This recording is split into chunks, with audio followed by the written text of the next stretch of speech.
fakta yang membuat visum. Jadi dua-duanya ini adalah yang membuat visum. Jadi yang satu membuat visum tahun 2018, yang satu membuat visum 2019. Dari keterangan saksi yang kemarin yang sekarang datang lagi, yang visum 2019 membawa bukti rekam medis yang sudah diambil oleh kejaksaan. Nah, di dalam rekam medis itu terlihat catatan-catatan dan sebagainya yang membuktikan bahwa seakan isinya benar, kira-kira begitulah. Karena kan ada koreksi tuh, yang 2019 kan ada 2 visum, itu yang bukaan robekan ke angka 13 dan 69 sampai dasar itu. Nah, ternyata dari situ kemudian ada juga foto organ intim daripada korban. Nah, menjadi perdebatan kita adalah karena saksi korban waktu bersaksi kami tanya itu tidak pernah difoto.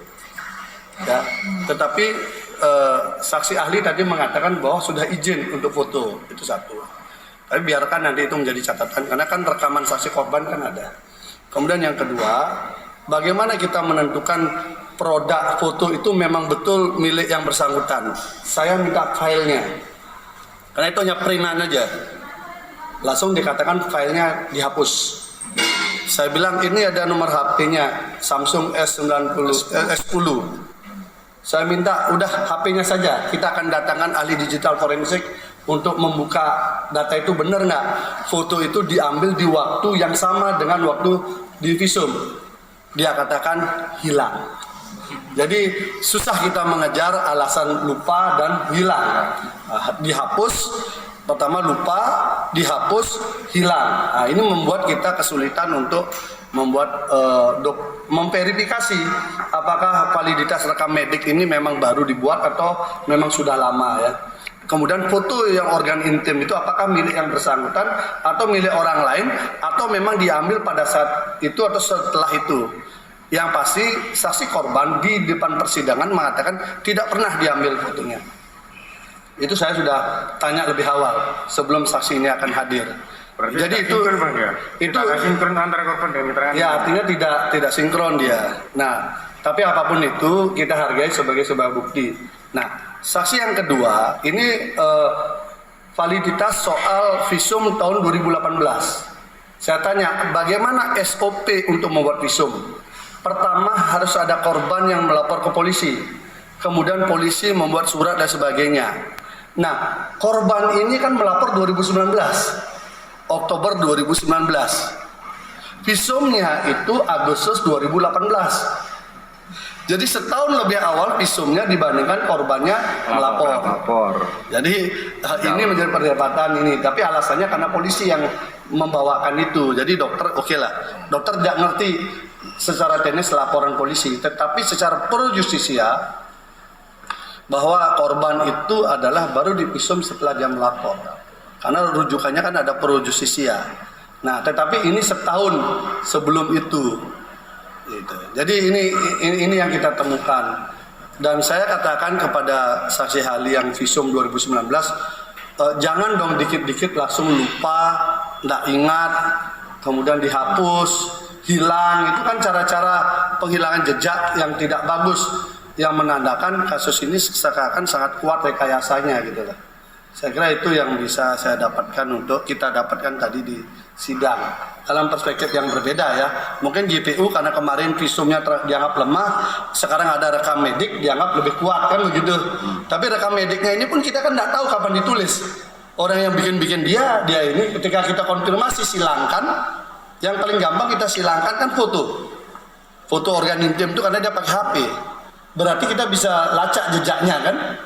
Ketika kita mau lacak jejaknya, dia bilang filenya udah kami hapus. Oke, hapus oke lah. Oke, kalau itu HP-nya bawa sini, bawa ke sidang. Kita akan datangkan ahli digital forensik. Dia bilang HP-nya juga hilang. Ya sudah, kalau udah begitu kan sempurnalah penghilangan jejak semuanya kan. Ini yang kami dapatkan. Gitu. Sampai Dan standarisasi, saya tanya standarisasi visum itu memang harus dengan foto, itu tidak ada. Itu inisiatif daripada masing-masing. Bang, menurut penilaian jenengan berarti lemah ya pembuktian dari beberapa. Nah, silahkan dinilai ya. Artinya visum itu kan alat bukti surat ya. Visum itu alat bukti surat, sehingga kalau alat bukti suratnya tidak memenuhi asas validitas, biasanya menurut saksi hukum pidana kemarin mengatakan itu harus diabaikan. Karena tidak hanya bentuk formal surat saja, tapi prosesnya juga jadi masalah. Coba. Kita kan tidak tahu ada foto organ intim siapa kan harus kita cek. Oke, kalau itu di tanggal ini dia diperiksa, di HP-nya kan ada rekamnya. Oke, dihapus, udah kita ikuti hapus, mana HP-nya hilang. Nah kalau sudah ngomong begitu kan masa harus kita kejar, lapor polisi nggak hilang HP-nya kan, jadi lucu juga. Bang, Jadi udahlah, mau rekayasa kayak apa saya bilang. Rekam medik itu berarti kopi dari kopi berarti. Enggak, artinya datanya seperti itu, pembuatan datanya seperti itu. Sampai saya bilang, tadi saksi ahli yang satunya mengatakan kami ini berada di dalam sumpah jabatan. Tidak mungkin kami melanggar. Saya bilang, banyak orang bersumpah, tapi juga hasilnya rekayasa. Otopsi di Jakarta kayak apa? Sumpah jabatan juga, hasilnya kan melanggar juga. Dan ini ya jangan kental sekali rekayasanya. Masa semua dokumen jadi hilang ketika mau dikonfirmasi. Bang, proses medis seperti itu dengan menggunakan foto HP itu memang diperkenankan? Itu tidak ada dalam standar. Saya tanya standar visum di ID ada nggak? Nggak ada. Itu inisiatif daripada masing-masing dokter. Tapi dokter yang pertama ya yang 2018 dia tidak pakai foto. Saya tanya nggak pakai foto. Ya dokter yang bikin visum 2 kali ini yang pakai foto. Tetapi korbannya mengaku tidak pernah difoto. Itu masalah, makanya kita kejar. Itu foto itu, organ intimnya siapa, kita kan penasaran juga kan. Tapi katanya filenya dihapus, HP-nya hilang, ya dan lain sebagainya lah. Ya itulah potret beliau. Sampai sidang 15 ini Pak, yang merasa jadi korban itu berapa orang benarnya? Yang di dakwaan hanya 1. Oh, dakwaan 1. Bang, kalau saksi audit yang besok dihadirkan ada berapa? Itu ada namanya disebutkan di dalam dakwaan. Nah itu yang kita kejar. Ini nama orang disebutkan di dalam dakwaan dalam sebuah rangkaian peristiwa yang melahirkan peristiwa pidana. Saya tanya, orang ini hadirkan dong. Kok nggak dihadirkan? Mestinya JPU bersemangat menghadirkan ini, mestinya. Karena kan menyempurnakan cerita kan. Tapi tadi dari JPU sudah selesai kan 16 saksi kalau dari JPU dan sekarang sudah gilirannya Pak Gede atau tim kuasa hukum untuk 15 saksi adik. Aturannya itu adalah apabila dia ada di dalam BAP, maka kewajiban JPU untuk menghadirkan atas permintaan kita. Tapi permintaan kita pun dasarnya jelas. Nama orang itu disebutkan di dalam dakwaan. Teman-teman bacalah di dalam dakwaan peristiwa yang kedua. Kan ada nama disebut itu. Nama itu nggak pernah dihadirkan.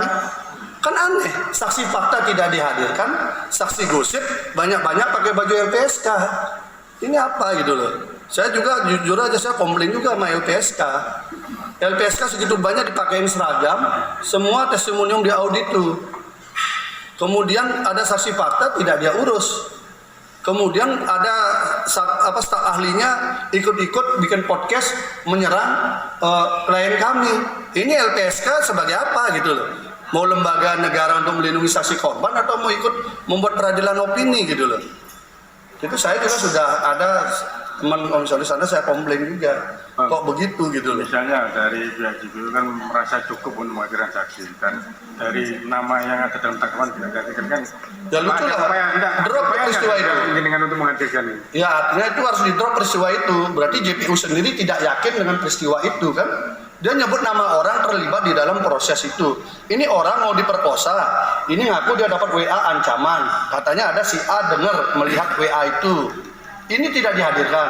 Lalu dari si A ini kemudian dia minta tolong temannya mengantarkan korban ke lokasi. Ini tidak dipanggil juga. Nah lalu orang yang mengantarkan ini menemukan kepada C. Si C ini juga nggak dipanggil. Terus bagaimana kita menceritakan peristiwa itu fakta gitu loh. Itu masalahnya, makanya akhirnya hakim meminta itu dihadirkan. Itu kan logika sederhana. Kecuali JPU yakin itu drop saja peristiwa yang kedua. Kalau JPU mendrop peristiwa kedua kami nggak perlukan itu. Tapi karena JPU mengotot bahwa peristiwa itu ada, hadirkan dong orangnya.